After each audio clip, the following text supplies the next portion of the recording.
ya ga an ba ga te mi tot ka goro te je mi ba lo ga ja especially ko ne la ngane nuare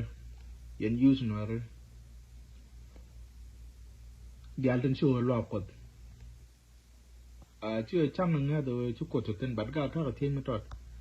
Israel là cái đứa gà vi mòn goro ba ngày thiên mà đây rồi cái nhắm kami cha có lo ra Israel là bog na bog cái mà men dong gà thian da jen Israel là bốc có pal con tên kia Israel là điền thiệt tên kami jen các con ra cái giấc con thầm railway down nang mu chudu na lo ko de yen ngana to de may longo de yen longo lo de yen na longo ha repini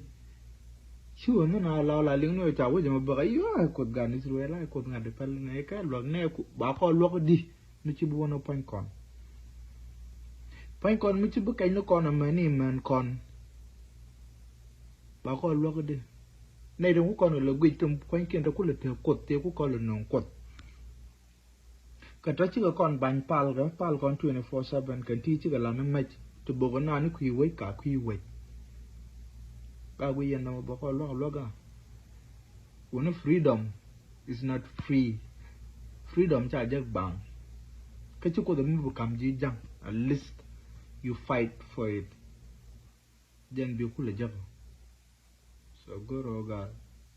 cho nên người dân cho nên mình ngồi quay có bạn này use right then I'm going to use especially to dunia no lo ko